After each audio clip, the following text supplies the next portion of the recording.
La question que je me pose en fait en ce moment, c'est comment faire en sorte de me fixer des objectifs et de les atteindre. Juste dire, ok, dans 3 ou 6 mois, j'ai envie de faire ça. Ouais. Et comment je fais pour l'atteindre et être sûr de l'atteindre en fait.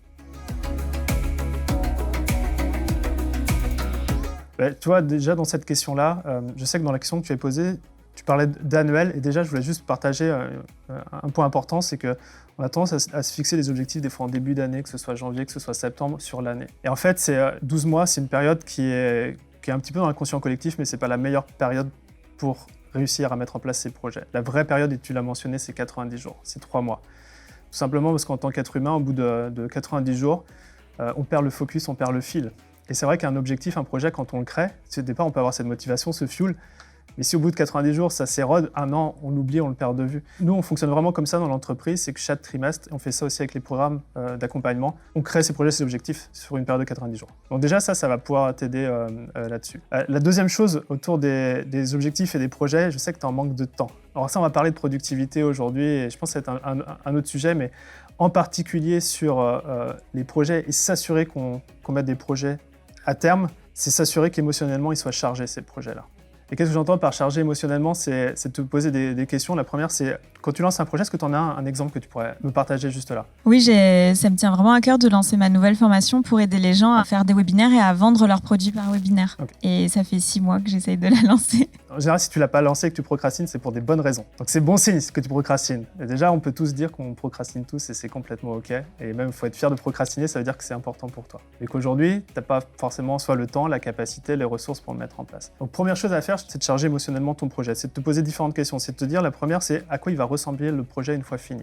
Genre d'abord l'intention, le projet. OK, c'est lancer ma formation sur le webinaire. Une fois fini, à quoi ça doit ressembler? Nous, on fait ça pour l'ensemble des projets parce qu'un projet ou n'importe quel objectif, on parle souvent de vision. Alors des fois, quand on parle de vision genre à 3 ans, 25 ans, c'est un petit peu flou.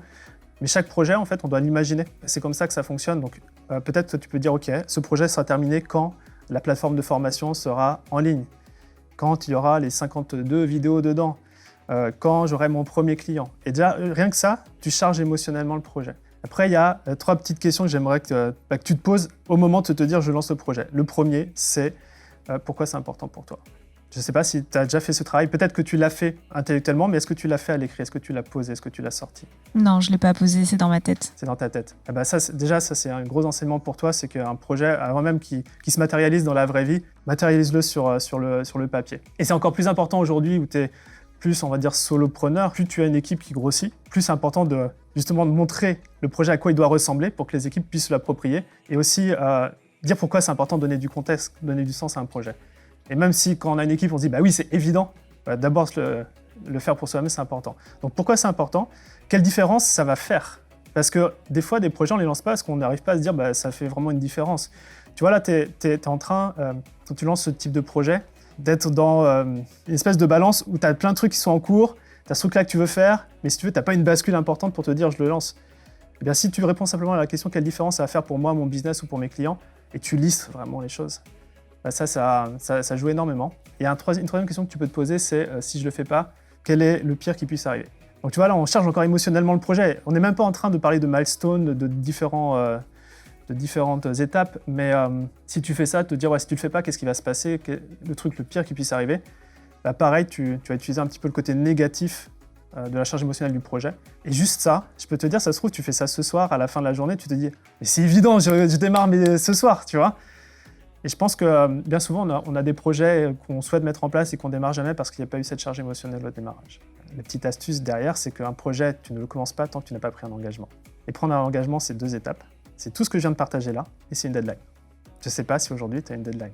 Eh bien, je ne mets jamais de deadline publique parce que déjà que je bosse énormément et j'ai jamais le temps, j'ai pas envie de passer des nuits blanches à ne plus avoir de vie et du coup c'est pour ça en fait je me protège et je me mets pas de deadline, mais je sais que à un moment donné quand je vais voir que le projet il va avancer et que je vais pouvoir mettre une deadline, là je mettrai la dernière ligne droite. Mais aujourd'hui je la mets pas en public. Je la mets dans ma tête et puis je la décale parce que j'arrive pas à l'atteindre. La deadline, il y a dans ta tête, il y a aussi à l'écrit, pareil sur cette feuille-là. Il y a la deadline pour toi-même que tu te fixes ou que tu annonces publiquement. Généralement, ça...